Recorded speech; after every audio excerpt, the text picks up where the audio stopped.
నమస్తే అండి. నమస్తే అండి. ఎలక్షన్ తర్వాత రాష్ట్రంలో జరుగుతున్న దాడుల గురించి మీరేమంటారు? ఒకటి, గతంలో ఎన్నికలు ప్రశాంతంగా జరిగేటివి. ఒకప్పుడు ఎప్పుడో పాత రోజుల్లో ఈ విధంగా రౌడీజాలు గుండాయిజాలు ఉండేటివని వినేవాళ్ళం, ఎప్పుడు చూడలేదు మేము. ఇప్పుడు ఏమైందంటే జగన్మోహన్ రెడ్డి గారు ముఖ్యమంత్రి అయిన తర్వాత లోకల్ బాడీ ఎలక్షన్స్ లో ఏ విధంగా అరాచకాలు చేశారో చూసాం. అక్కడ ఏంటంటే ప్రతి ఒక్కరిని ఎవరైతే ముసలి వాళ్ళ నుంచి యువత నుంచి ఎవరైతే వేస్తారో వాళ్ళందరి దగ్గర నామినేషన్ పత్రాలు చింపేసి ఈ విధంగా తన చేతిలో ఉండే పోలీస్ వ్యవస్థను పెట్టుకొని పంచాయతీ ఎన్నికల్లో రౌడీజం చేశాడు, మున్సిపల్ ఎలక్షన్ లో రౌడీజం చేశాడు, శాసన మండలి ఎలక్షన్ లో కూడా రౌడీజం. శాసన మండలి ఎలక్షన్ లో ఏ విధంగా రౌడీజం చేశాడంటే మనం చూసినట్లయితే పులివెందల్లో భూమిరెడ్డి రామగోపాల్ రెడ్డి గారు గెలిస్తే ఆయన గెలిచిన తర్వాత ఆ పత్రం కూడా ఇవ్వకుండా ఆపాడంటే జగన్మోహన్ రెడ్డి గారు ఎంత క్రూరత్వం ఉండేతో తన ఓటమిని అంగీకరించడం అనేది మనకు తెలిసిందే. ఈ రోజు ఏమంటే ప్రజలందరూ వార్ వన్ సైడ్ అయిపోయింది. ఎక్కడ చూసినా గానీ పల్లెల్లో ముసలి వాళ్ళ దగ్గర నుంచి యూత్ వరకు ఎవరిని అడిగినా కానీ మేము జగన్ ఓడిస్తాం అంటా ఉన్నారు. వాళ్ళు ఒకే మాట అంటున్నారు, మేము జగన్ ఓడిస్తాం, జగన్ ఓడిస్తేనే మా బతుకులు మారుతాయి. 5 ఏళ్ళు ఈ అరాచకంతో ఈ రౌడీ ప్రభుత్వాన్ని భరించలేకపోయాం, మళ్ళీ వీడు వస్తే మనం బతకలేమరా అనే విధంగా పల్లెల్లో వచ్చేసింది మార్పు. ఆ మార్పుకి ఏ విధంగా అంటే వాళ్ళు ఓటింగ్ రూపంలో, సైలెంట్ ఓటింగ్ రూపంలో తెలుగుదేశం పార్టీకి వేయడం జరిగింది. ఇది చూసి గ్రహించి ఇంటెలిజెన్స్ రిపోర్ట్స్ తో వీళ్ళు ఏం చేస్తున్నారంటే వైఎస్ఆర్సీపీ వాళ్ళు వాళ్ళ అధికారం కోల్పోబోతున్నారు, వాళ్ళ ప్రభుత్వం కోల్పోబోతున్నారు. అందుకని ఏం చేస్తూ ఉన్నారంటే అమాయకులైన ప్రజల్ని, వాళ్ళకి ఎవరైతే ఓట్లే లేదో వాళ్ళనందరినీ రేపెట్ట అధికారం పోయిన తర్వాత ఏం చేయలేమని చెప్పి ముందుగానే ఆపద్ధర్మ ముఖ్యమంత్రిగా జగన్మోహన్ రెడ్డి గారు ఉండగానే రాష్ట్రంలో లా అండ్ ఆర్డర్ తప్పిపోయింది.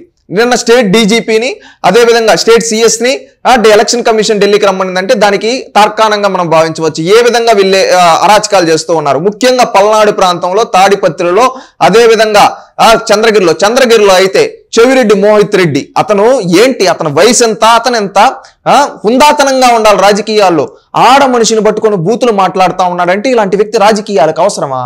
రాజకీయాల్లో గెలిపోవటం సహజం అబ్బా. నువ్వు ఈరోజు రౌడీజం చేస్తా ఉన్నావు, రౌడీజం చేసే నాయకులు అవసరమా? స్మగ్లింగ్లు అండి వీళ్ళ బతుకులు, వీళ్ళు స్మగ్లింగ్లు చేసి బతికిన వాళ్ళు ఈ రోజు వచ్చి ఎన్నికల్లో ఓడిపోతామనే భయంతో ప్రత్యర్థి పార్టీ వాళ్ళని రాడ్లతో కొట్టిస్తా ఉన్నాడు. మాడాగాడా అంటా ఉన్నారు కొన్ని ఊర్లలో. చిత్తూరు సైడ్ ఏమంటే మగాడ అంటాంలే, వేరే భాషతో వాడుతా ఉన్నారు. ఎందుకంటే వీళ్ళు ఈ విధంగా రాజకీయం ఆడవాళ్ళని దడతా ఉంటే ఇలాంటి రాజకీయాలు వద్దంటున్నారు. మాచర్లలో ఇళ్లలోకి వెళ్ళి కొడతా ఉన్నారు. అదేవిధంగా తాడిపత్రులు ఏంటి గుండాయిజం, ఏంటి వీళ్ళ ప్రభుత్వం పోతా ఉంది, ఇంకా రౌడీయిజం గుండాయిజం చేస్తున్నారంటే వీళ్ళని ఒక్కసారి ఆలోచించండి. ప్రజలు వీళ్ళని చీగుట్టినా కానీ సిగ్గు లేకుండా మళ్ళీ రౌడీయిజం చేస్తా ఉన్నారు ఈ వైఎస్ఆర్సీపీ నాయకులు. ఈ రోజు ఎవరైతే రౌడీయిజం చేస్తున్నారో వాళ్ళందరికీ రేపు లా అండ్ ఆర్డర్ ప్రకారంగా శిక్ష పడుతుంది ఖచ్చితంగా. ఈ రోజు ఎగిసిపడే వాళ్ళంతా రేపు ఊర్లు దాటి వెళ్ళిపోతారు, ఊర్లు దాటి రాష్ట్రం దాటి వెళ్ళిపోతారు. అట్టుంటుంది వాళ్ళకి ట్రీట్మెంట్. ఎందుకంటే తప్పు చేశారు వీళ్ళు. నువ్వు గెలిపోవటం సాధారణంగా స్వీకరించు.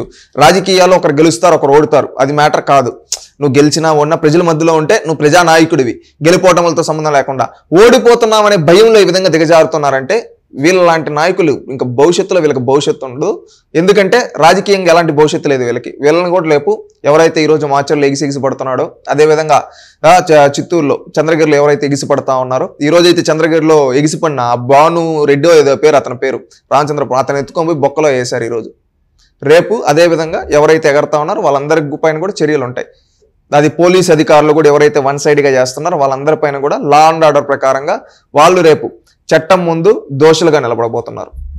ఈ కుట్రలన్నిటి వెనక సజ్జల రామకృష్ణారెడ్డి హస్తం ఉందని అంటున్నారు, వాస్తవమేనా? అయి ఉండొచ్చు. సజ్జల రామకృష్ణారెడ్డి ఫ్రస్ట్రేషన్ లో ఉన్నాడు కదా, జగన్మోహన్ రెడ్డి నీ వల్లే ఓడిపోతున్నావు అని చెప్పి ఆయన తిట్టినాడు. ఆయన ఏం చేస్తున్నాడు, ఆయనకు ఉండే అనుచరులతో వీళ్ళతో ఏమంటే రాష్ట్రంలో లా అండ్ ఆర్డర్ ని దారి తప్పించడానికి ప్రయత్నిస్తున్నాడు. రేపు ఖచ్చితంగా ఈ సజ్జల రామకృష్ణారెడ్డి కావచ్చు, ఎవరైతే ఈ దాడులు వెనకాల ఉన్నారో వాళ్ళందరికీ మిజరబుల్ ట్రీట్మెంట్ ఉంటుంది.